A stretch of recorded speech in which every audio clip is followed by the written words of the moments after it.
this space has evolved with the interest both from the VCs and the entrepreneurs?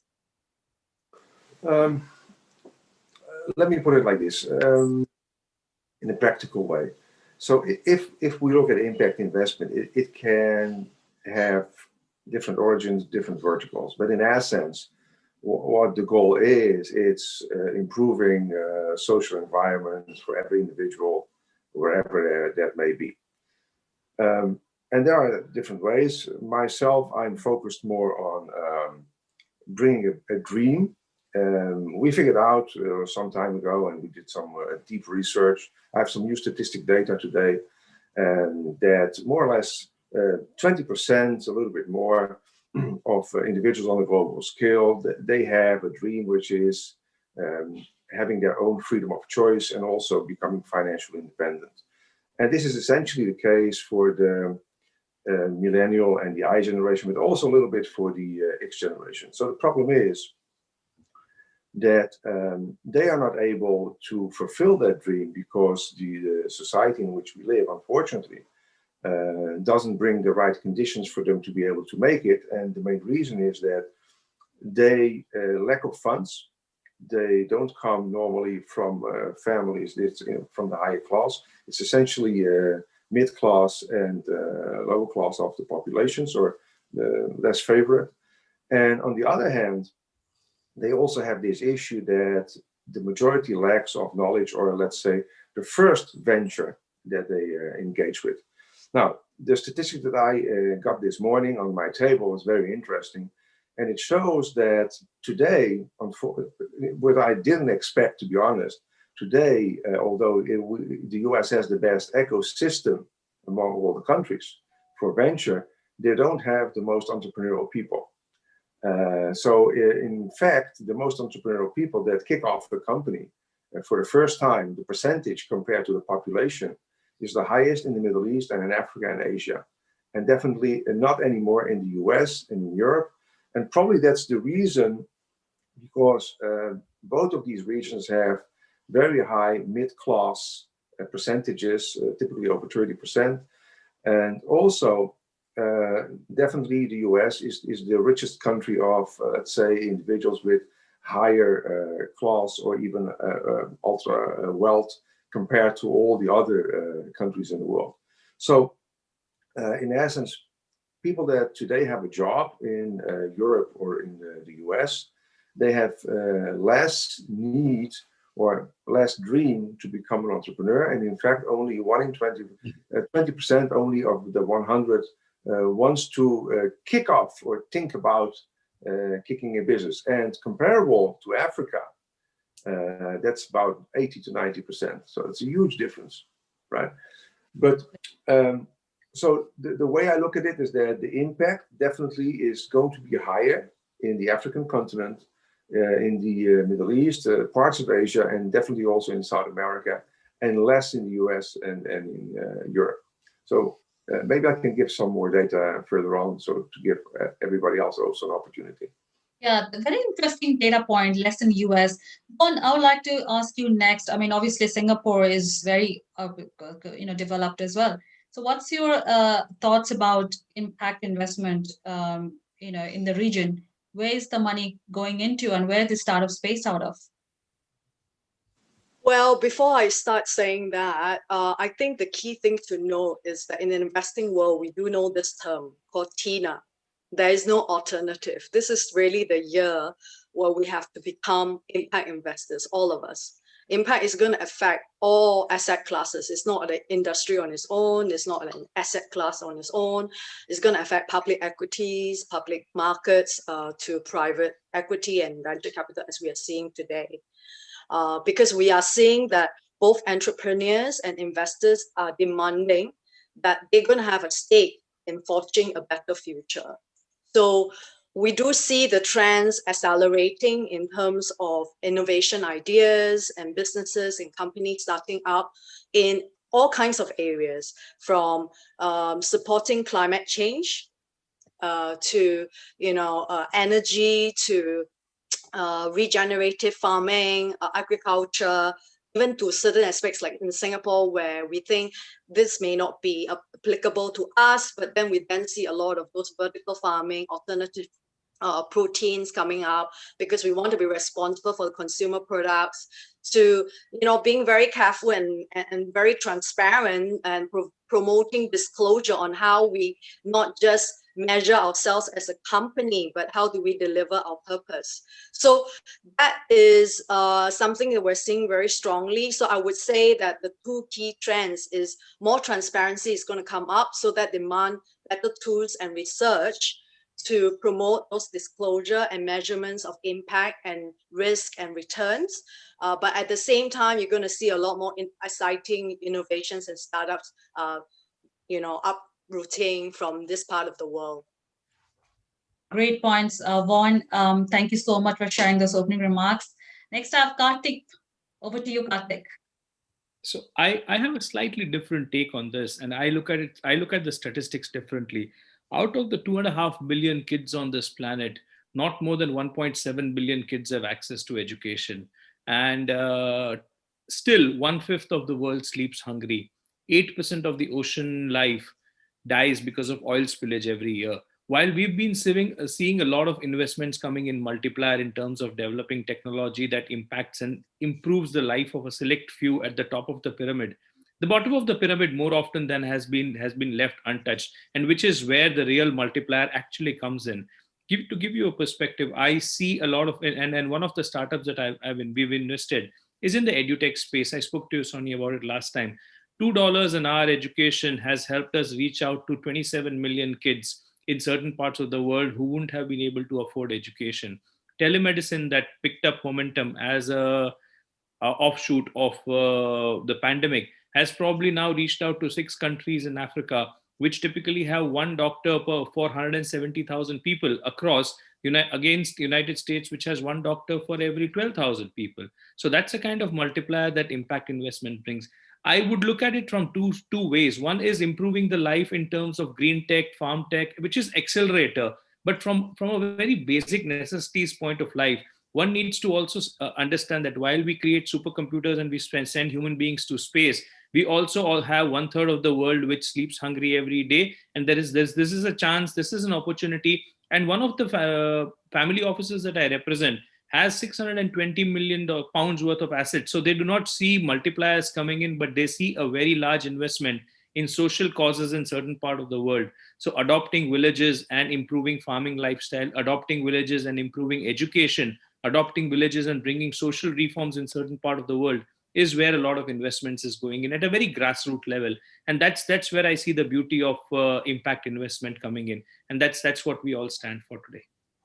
So except family offices, do you think, just a quick one, VCs are also getting much more interested into impact? So I would divide it into two ways. There would be two kinds of VCs, and I represent both sides of the story. So I wouldn't be partial to either one of them. But there's a class which continuously talks about multiplier and wants to focus on certain parts of the masstige and the premium segment of life, which is trying to create supercomputers or human-less cars or maybe drones. But there's also a class of VCs, which is typically like the lawyers and doctors, want to go a significant amount of pro bono in the market, which is not just about trying to create money, but also about building a reach.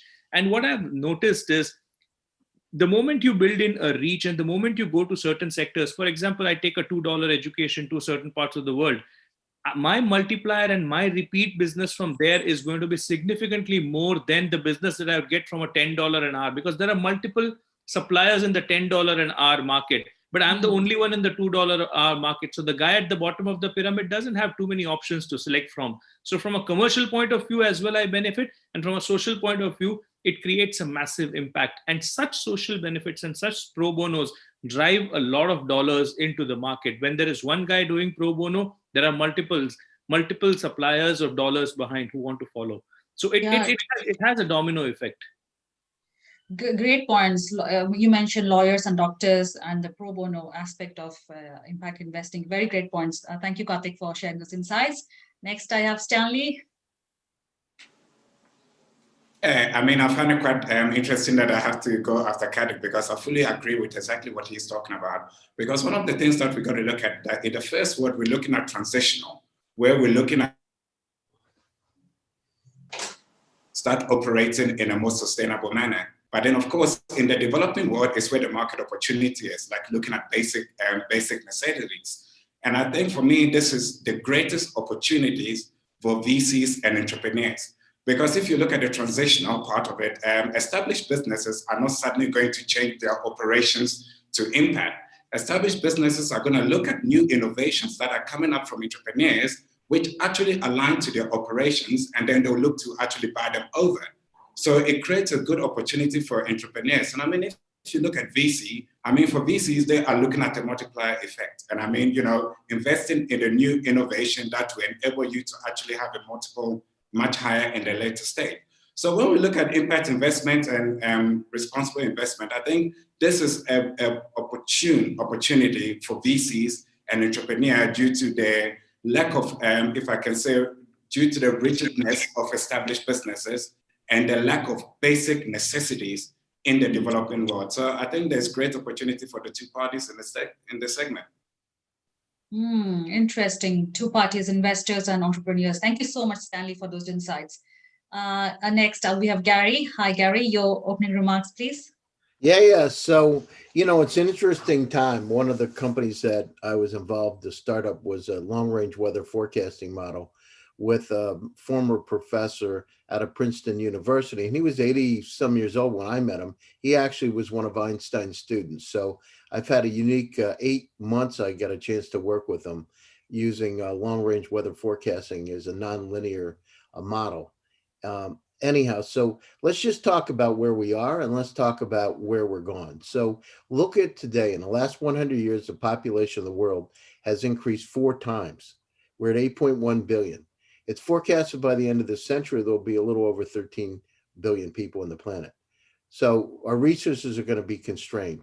At the same time, when we looked at the analysis for the weather forecasting company, from 1880 to the present, the average temperatures have gone up about 2 degrees Fahrenheit. But the challenge is over the next 100 years, it's forecasted to go up to 10 degrees Fahrenheit, 10 degrees. What does that mean for each and every one of us? That means that the average sea level, and I'm a country boy from Pennsylvania. I just keep it simple. You know what I mean? I'm not a Harvard grad or Stanford grad. Or Oxford. I'm just a normal guy. So the average sea level that's looked at could be up as high as 8 feet, right? If you look at Florida, sea level in Florida is about 26 inches. It's forecasted in Florida that the impact could be up to 29. So, you know, as a country boy, we're going to be underwater. We got some challenges. What does it mean? It means we're going to have increased storms. The storms, the impact of the super hurricanes, the Gulf Stream slowing down. What does that mean today?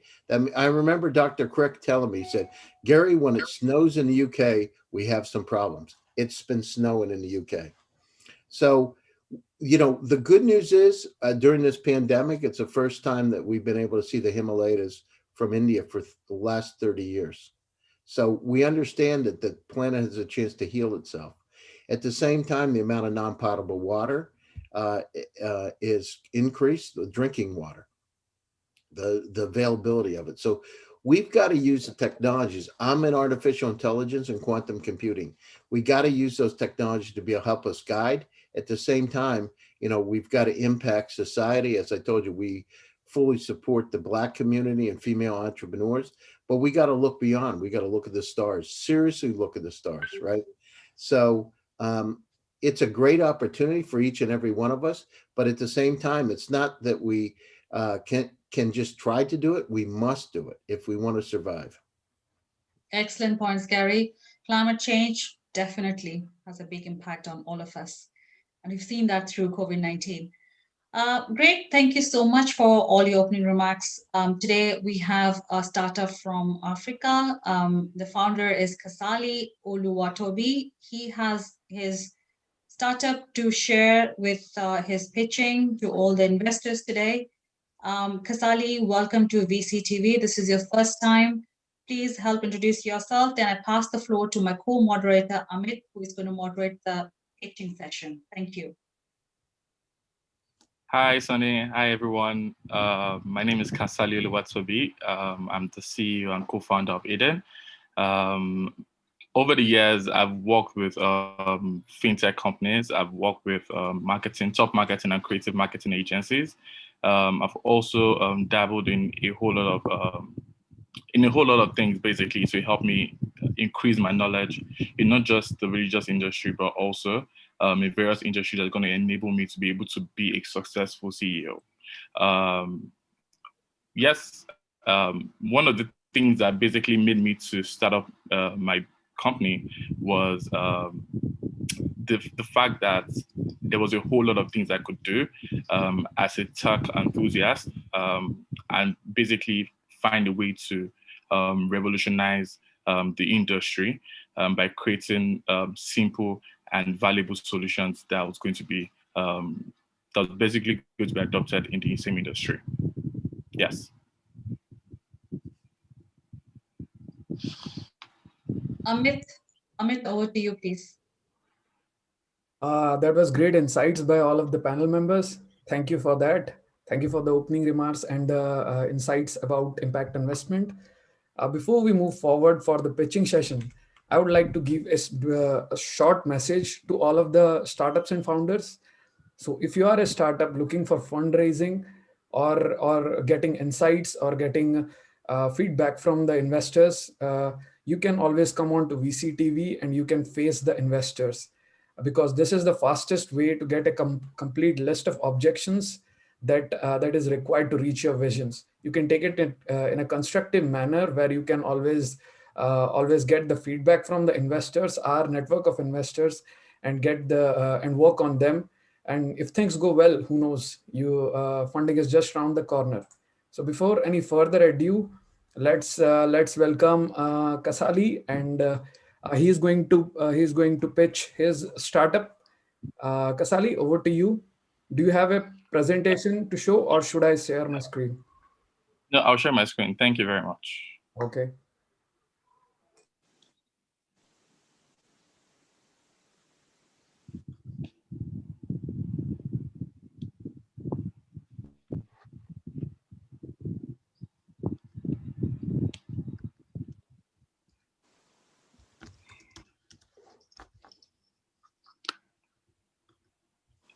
Can everyone see my screen? Yep. Okay. Yes. Okay. Good afternoon. I don't know if it's afternoon over there, but it's afternoon over here. Good afternoon, everyone. My name is Kasali Oluwatobi, and I'm the CEO and co-founder of Eden. I'll be taking you on a journey into the future of Christianity, but before I do that, I would love to introduce to you Wale. Wale is a 30-year-old single and God-fearing guy. He loves to network and explore new things. He works as a church administrator in his church and attends church a minimum of 3 times in a week. He doesn't play with his tithe, neither does he play with his offering. Unfortunately, Wale is faced with a challenge, and that challenge is the pandemic. The pandemic has caused a poor connection between Wale and his church, thereby allowing the church to struggle in connecting with their members, causing them to not lose members, but also their funds gradually. Fortunately for them, there's a solution to solve this, Eden. And me personally, I love to see Eden as the Holy Grail, because it's a Christian community platform that connects Christians in multiple churches and services on the go. It's a mobile and web-facing product that churches simply need to register on the web for them to be able to become visible on the mobile and join their members and stay connected 24/7. Just imagine a Facebook for Christians. It's easy, it's fast, and it's reliable.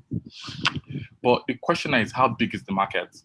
A research in 2016 showed that the religious industry contributed over $1.2 trillion to the societal and economical growth of the United States. And these funds were originated from religious congregations via tithes and offerings. Now, that's how much of a value religion brings to the table. Then if you look at the world population, there are over 2 billion Christians in the world. And looking down straight to Africa, we top as the most religious continent in the world, with over 631 million Christians attending church at least once to 2 times in a week. And in Nigeria, over 87 million Christians for us to be able to target and convert. But how do we capture this market? We're going to be starting off with a sales team to recruit church parishes and members, where we will also run online and marketing ads for promotions. We'll be securing partnerships with top religious establishments and run in-app referrals and for pastors and churches, while we also run integrated campaigns for product virality. Looking at the competitive landscape, we are by far the best, and I mean by far the best. We don't just offer a free-to-use service, we also offer a tailored, a self-customizable, engaging, and easy to use and set up service. And our service, yes, also promotes a social community. These features, these factors that we check off is basically enabling us to easily capture the market and grow exponentially over the years. Our launch plan is already set. We intend to go live with 5 churches in February, and we intend to launch in April with 100 churches. But the question is, how do we make money from our business? We'll be making money on the mobile end and on the web end through commissions from payments that's been done on the platform. We'll be charging a subscription fee for also additional church profiles that the members on the mobile app will need to add on the mobile app, because our research showed that people in church, most Christians don't just attend one church, they have a minimum of 2 churches. They may like praise and worship from a church and like a prayer from another church. So we built our solution to be able to allow the member to manage 2 churches or 3 churches at their own will. We'll also be making commissions from SMS units purchase, where they'll be able to send SMS and emails to their members on a 24-hour basis, and we'll be able to mark up from there. And also in the future, run monetize from adverts as our future revenue model. Our ask is very simple. We need 5 investments to be able to pay salaries, run our operations of our class services as well, buy SMS credits, and also for our agents and also on our online promotions, so that we'll be able to make a 1-year projection of $1.2 million in revenue. Our 5-year goal is to own the Nigerian market and expand into foreign markets, where we acquire over 100,000 churches on the web and over 10 million members on the mobile app. So we'll be able to process a minimum of $100 million in monthly value transactions. We promise our clients a better Christian life and journey, while for our partners, a partner experience in creating wealth and prosperity through the religious financial ecosystem. The team, this is very, very, very crucial in our business. We like to see this as the God's chosen team. I, for one, as the founder and as the CEO and co-founder of Eden, have over 10 years of experience in the industry, over 5 years of experience in business and marketing, and my CTO and technical lead have over 6 years of experience in building tech solutions that are also relevant in recent times. My engineers and my business developers are by far the best in helping me to be able to put my product in the market and grow exponentially. My advisors also, Reverend Yomi Kasali, is also my uncle, is a general overseer in one of the biggest religious institutions in Nigeria and outside of Nigeria. And Maxwell Obi and Shegun Adeyemi are also fintech experts with over 6 years of experience in the fintech space. They also recently exited that company with a good amount of exits. Our vision is to preserve and nurture Christians into paradise. But the question is, how do we do that? I would love to show you a video of how we built our product to be able to nurture the Christian life into paradise. Let me play this. Sorry.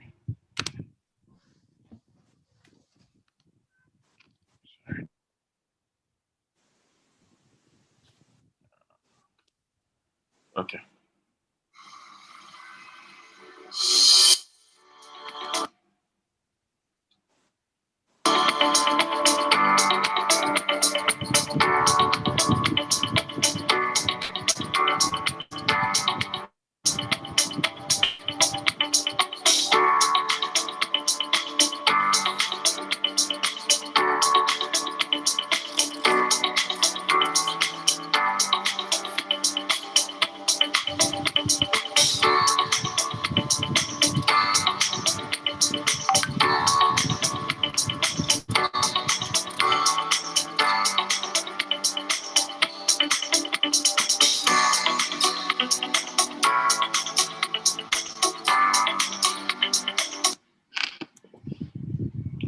Sorry, I didn't know what.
Okay.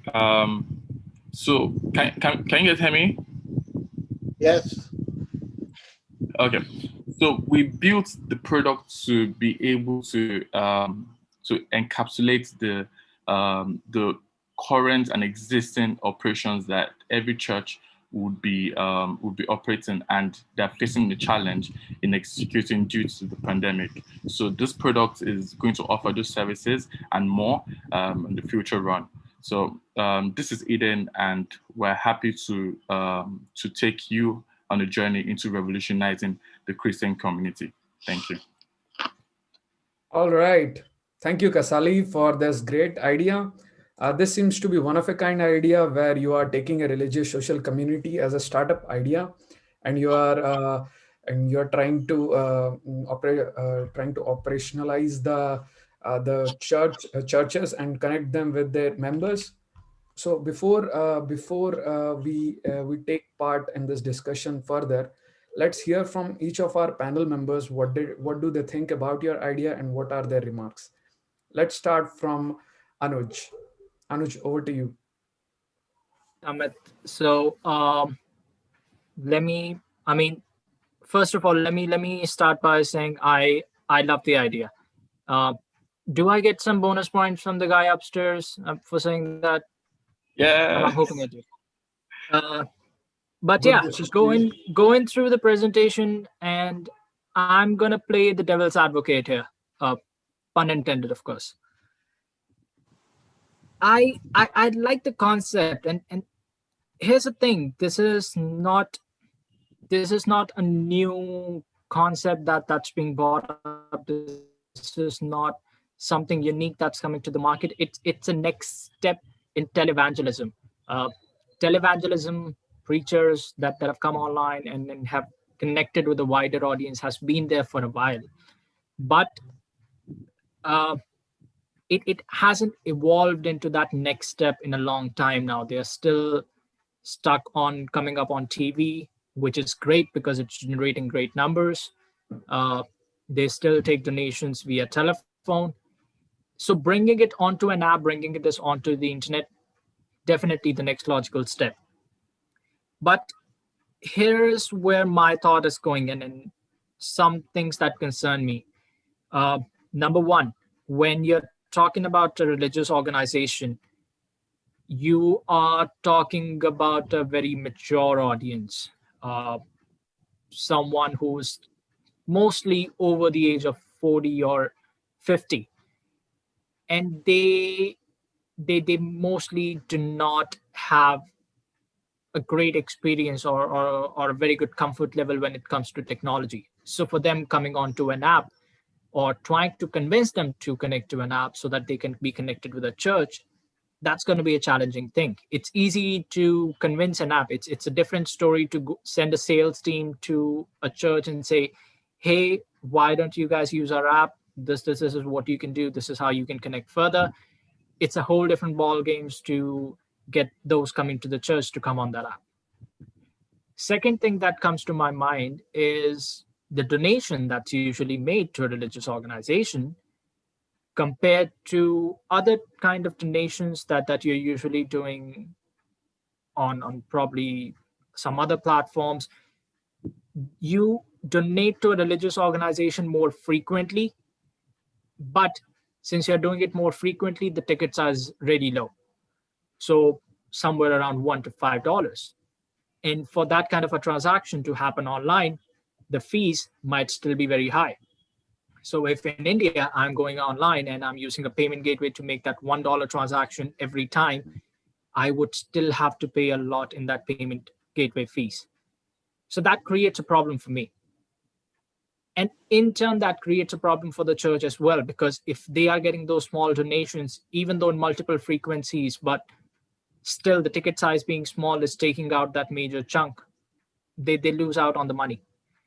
So those are the two factors that I think you have to pay more attention to. I think those remain the big loopholes.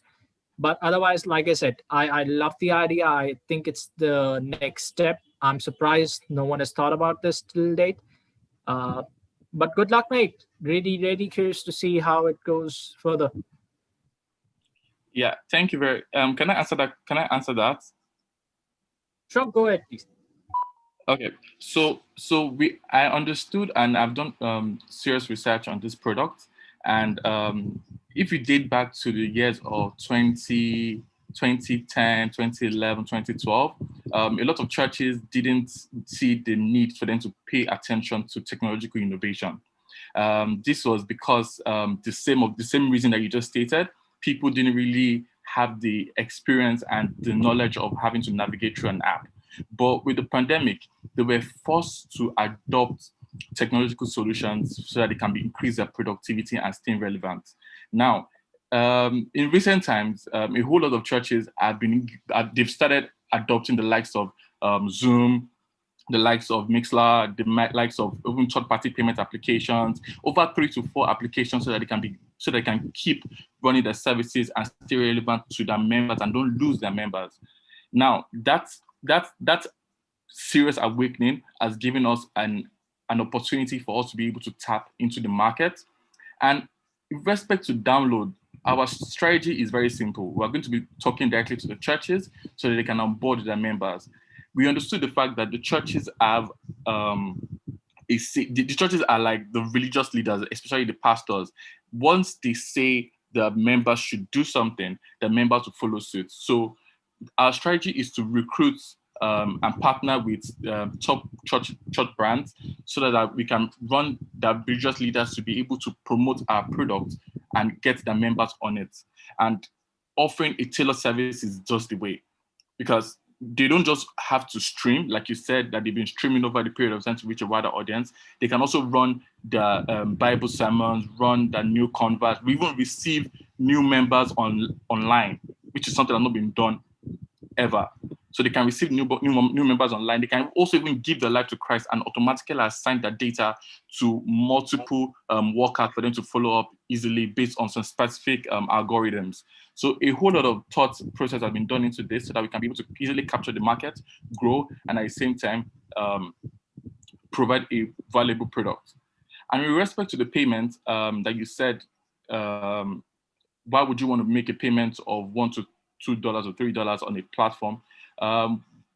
We understood that fact and we went ahead to partner with a payment processing company and agreed on a minimal charge rate, which will definitely be shared between both parties. And we understood also the fact that churches, there's something called an offering, which is done on a weekly basis, and there's something called a tithe, which is done on a monthly basis. The tithe is within the average of, if you look at the minimum salary in Nigeria, which is about 30 to 35,000, is about 10% of your wages on a monthly basis. So on an average, you'll be paying as much as 5,000 naira to 10,000 naira upward on a monthly basis on our platform, which gives us the ability to be able to maximize our profit margins or revenue from every payment transaction that's being done on the platform. Sally, sorry to interrupt. Can we please stop the share so that everybody gets to interact face to face? They've got the copies of your pitch deck. Thank you so much. Okay. Thank you. Thanks a lot. Okay. All right, Kasali, you answered every question Anuj has asked. Great for that. Next, move on to Jose about his thoughts and opening remarks. Please, Jose, over to you. In essence, I like it. I think maybe I have a privileged position because I know one of the church leaders. So because Christianity has this issue that it has probably like 1 billion in private churches and 1 billion in the Catholic Church and Orthodox. So I know personally one private church that has about 200 million followers, including in Africa. And he has access to a group of private churches. They come together once a year, and together probably they may even reach close to 1 billion. So my concern here is if they will adopt this, and if this is not easy to copy, because they have their own TV stations, their own radio stations, they have their own setup. So I feel it's quite easy for them to copy the model that you have today, unless you are willing to sell them the technology. And that's the concern they have. They have normally also their own developers and marketing strategy. So it's something for you to think about. On the overall, I like the presentation very much. I had the opportunity to go through your presentation yesterday, so I don't have many questions. It's quite straightforward. I think it's a good storytelling. I would have a huge amount of financial and KPI questions, but we can do that on a one-to-one. Great. So any other questions from any other speaker here for Kasali? Yep, I have a few. So Kasali, this is a religion from being a way of life to a matter of convenience, has different forms and different ways and different permutations in one's life. But more often than not, it's a habit. How are you going to change habits of people from social congregations and social gatherings onto an online space? That's one. Second, aggregator model of any nature works on two bases. Both parties need to draw either commercial or social or some benefit out of it for it to succeed. What's in it for church to succeed and be continuously involved with this association apart from the revenue stream on donations? And B, C, more importantly, massive technology interface at multiple levels. How are you going to make sure food delivery and e-commerce delivery players in certain parts of Africa have failed miserably because of the technology congregation not coming through, especially in the food space? So how do you try, how would you want to bridge all the three? And the last question is, how are you going to make sure that people stay interested and your competition doesn't come up with something innovative? And what's your plan for next 3 to 4 years in terms of laying innovative milestones for the business? That's about it. Sorry, my network went a bit into, it's cracked a bit, so I didn't get some of your questions. Hello? Yeah. Yeah. So I would sorry. repeat some of them. Religion is a very habit-based functionality in different people's life. It means different things to different people. How are you going to change habits? It's a social congregation for some. It's a social gathering for some. It's a way of interacting and bringing a family together for some. How are you going to make sure that that is replicated in your e-world? That's one. Second, how are you going to keep the church interested? In an aggregator model, both the parties need to be interested on some or the other way for them to benefit. And C, what is going to stop competition from replicating your model and adding more features? So do you have a roadmap for next 6 months, 12 months, 18 months in terms of what is it that you're going to add to the business to keep it flourishing? Yes, thank you very much. So with respect to the change habit question, so I've had this idea for over 3 years, but I just kept fleshing it up. The change habit was a very big obstacle when I had the idea, because a large percentage of Christians prefer to go to church as opposed to having it on the mobile app. But currently, right now, the pandemic just opened up a whole lot of business opportunities. Right now, if I can tell you, we are currently worshiping from home over the past close to a year plus now, the majority of our services, I work I work in the media department in my church, and most of our services, we get to do it on Zoom and we get to do it on YouTube, which is now making us adjust to the online community for service. To keep the church glued to our product, based on our partnerships, we're also going to run social responsibility packages and social responsibility services to our churches by also building schools. Once we have the level of funds, we'll be able to expand, building schools, building basically social responsibility services to the churches as a give back to the community. And also we'll be running a lot of engaging features and products in our solution, because the religion or Christianity cuts far and deeper more than just online streaming and payments. It's more of, like, I'll give you for instance now, you can share your testimonies on our platform, you can receive new members, you can give your life to Christ, you can automatically match a new convert with a worker, so it can remotely follow up with that person and give updates to your pastor. Even we built the system in the way whereby we understood that there's parishes that have sub-parishes, and they have sub-parishes, and they have sub-parishes, and they're like a big conglomerate. So what we did was that we built the web platform so that it can be able to create a network of communication. So each sub-branch can directly communicate with the members in below sub-branch, and the ones in the lower sub-branch can communicate to the members in lower sub-branch just by clicking of a system. So, which is why I said it's a very big solution. And for our product roadmap, we have lines of services that we're looking to push out in the next few months after we push out our initial products in February.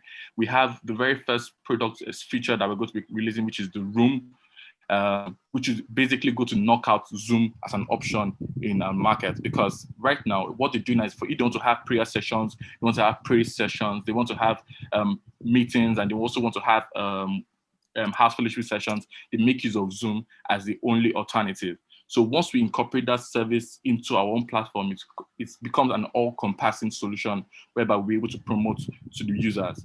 Now, for the roadmap, we have everything lined up, and for part of our expansion, once we own the Nigerian market, we'll be able to look at expansion into the American markets, because we understood that a lot of the religious bodies, in terms of brands, have been able to expand not just in Nigeria and Africa, but also to the United States by opening branches worldwide. So those are part of our roadmap in terms of product expansion and product build. Very kind of Excellent. you. Thank you. Thank you. Thank you so much, Karthik, for those questions. Kasali, thank you so much for the presentation. Really nicely, excellently done. Any questions for Kasali? Any further questions? We can take this offline. And yes, because I'm just conscious of the time, this is a Friday. We'd like to just focus on the topic a bit. Thank you so much, Kasali. Vaughn, I would like to ask you a question regarding the recent investments that you've made in a certain kind of space, like which brings an impact to the society. Thank you. Okay. So for me, I think last year, some of our vintage portfolio would include edutech and also in health tech. It has been accelerated because, you know, everybody was working and learning from home. But what the main thing that is done for the delivering the benefits for the society is that because of the remote work and the remote training platform that our startup was able to support, we were able to train 2,000 people that have lost their jobs, and they upscale them into becoming software engineers. So I think when we for VCs is very gratifying, because we know that we're delivering a real benefit that is also achieving a UN SDG goal in providing a decent work, promoting the economic growth. At the same time, you're actually giving people some hope, right? During the pandemic, able to capture decent income during this time where it hits the working poor the hardest. So those are the kind of opportunities we'd love to see more this coming year.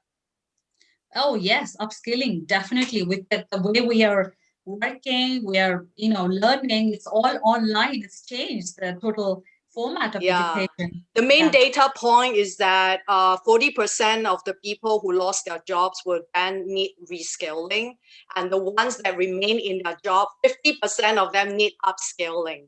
Absolutely. So the education and work tech space will continue to be accelerated, and then the obviously, this is going to be a year of continued mask wearing and all of that. So one of the health tech startup that we supported was called Respiratory.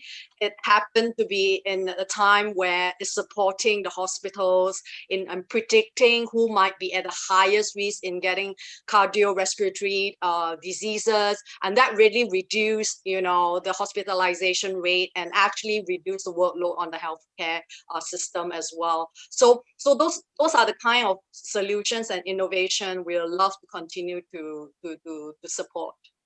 Just a quick question, one of the speakers. So what stage do you invest, Vaughn? I invest in seed to pre-series A. My goal is to really be purposeful about this.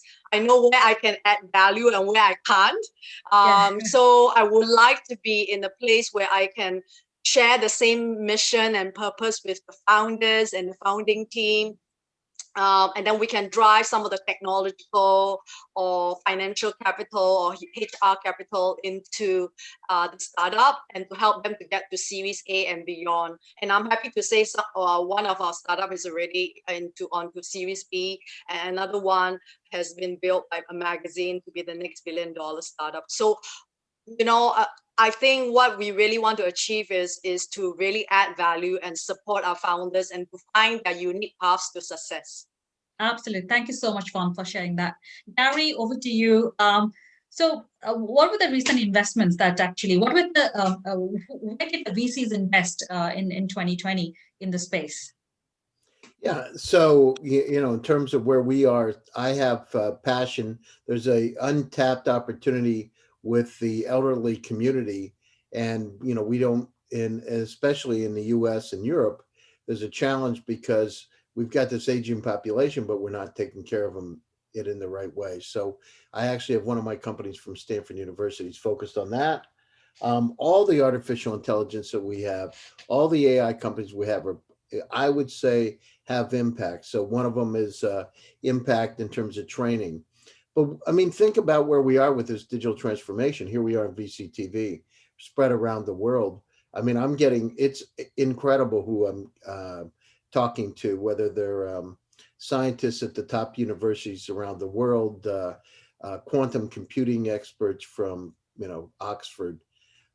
It's just incredible. So we are spreading the word out. And I think that in terms of my own personal investments, space, I just made a interesting investment in space 2 days ago with some incredibly well-known people that I can't talk about. But so it's across the board. And as I said, I support the Black community. One of the members of the NAACP, if you know what the NAACP is, on our board, which is, is really guiding us. And one of the Black actors works with me on projects in our urban community. I mean, the key is, how can we create jobs? How can we create opportunities for people so we can work together? When I went to Russia in 1992, people say, "Oh, why are you going to Russia? It's bad." And then I started going over. I learned Russian. I studied at a Russian university. I started the first startup academy, the first accelerator. "Oh, it can't be done. You're American. Are you a CIA agent?" I mean, I heard all kinds of things. It was unbelievable. But then as we started to work together and people started creating very large companies and they came out of my programs and we started investing, everything started to change. So part of this is you learn to work together for a common goal. So I think I encourage, I like the idea of the application for the churches because it makes me feel good. I don't know what to say. Just if it was a mosque, it would make me feel good too, or a synagogue. So, I mean, it's like, or whatever, right? It just makes me feel good because there's something good about it. Absolutely. So, so, I mean, but we're implying we have a lot of challenges with all the, around the planet, whatever it is, whether it's carbon emissions, going to space, equalizing opportunity, and artificial intelligence has a key to many of those situations. So that's where we're focused, and we're focused on quantum computing.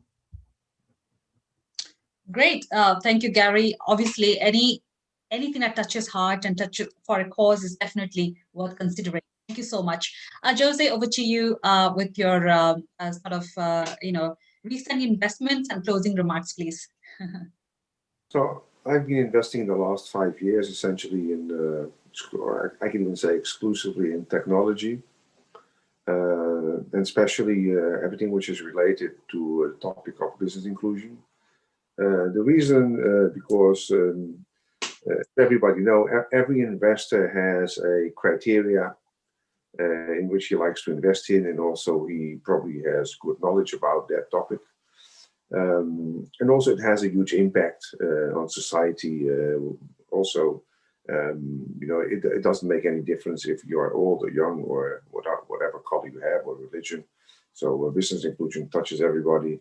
Essentially, more or less like 60% of population nowadays that could fit into that criteria, but 20% have that dream, and 20% is a lot. It's about 1.5 billion people, so it's not to underestimate. My closing thoughts goes in something which was touched here today, which is that we have 430 million permanent unemployed people all over the globe, and definitely that will grow in the next years up to 1 billion. And my question is, what are we going to do, or what are we going to provide to all these individuals? Because so far we have created a society which is labor focused and not business focused. And I would like to see a shift as a solution for a huge amount of individuals that are unemployed into the business area, instead of getting them back to a job, because those jobs probably are not going to get back. Absolutely. Let's create more entrepreneurs and founders in the impact space. Thank you so much, Jose. Stanley, over to you, please, with your recent investments and closing remarks for the show and for the week and the topic. Stanley, over to you. You there? Yes, I am actually. I think our recent investment really looked at technology as an enabler I mean, like, you know, everybody said, like, I mean, a lot of SMEs are actually struggling to actually find their marketplace. So currently we're looking at an investment that actually transitions, invest. Okay, we've lost Stanley. Be able to have, sorry, I'm back. Yeah, sorry, Yeah, for a sorry. fraction of a second. Yeah. No, of course, we've actually invested in a company that translates investments in e-wallets and provides working capital to SMEs. And of course, right now, there's a lot of pressure on the energy provision due to the fact that everybody's also working from home. So we're actually doing a big renewable energy transaction in order to build new renewable energy microgrids. So I think thank you very, very much again for such an insightful show, and thanks to everybody on the panel and the entrepreneur. I think, you know, this is a great show and we hope to actually continue going forward. Thank you. Okay, great. Thank you, Stanley. Karthik, over to you, please. Thank you. My closing remarks. I think there's a lot that can be done in this space. A lot of businesses are coming forward. One of the interesting investments that we are working with a maritime board of a particular country in South Asia is to work on a chemical-based oil spill technology that takes care of oil spills in anything less than 24 hours. Our objective is to save the 600 to 700 million fish and ocean life that gets destroyed every time there's an oil spill in those coasts. That's one of them. The second one's the telemedicine that I spoke about that we've invested. I see a lot of edutech projects coming in specifically in this space, which are primarily focusing on impact investing. More importantly, I think more and more as the investors are getting cognizant of the fact that along with multipliers, there's also a larger portion of the society that needs to be taken care. And more importantly, sustainable life needs to be maintained and built. It's only going to grow and get better from here. Thank you so much for hosting us. And Kasali, that was an amazing pitch. You did a great job, my friend. Thank you.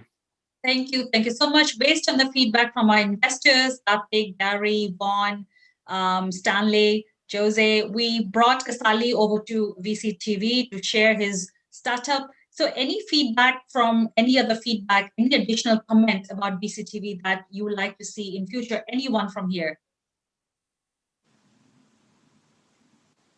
Sorry, my network went out. I didn't hear you.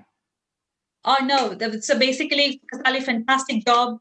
I just wondering, because of the feedback that we got from the investors, we are getting more startups and founders onto VCTV to pitch their ideas. So beyond that, is anything else from the speakers today you would like to share? Vaughn, anything from you? Any closing remarks for today's show and future VCTV shows? Anything from you?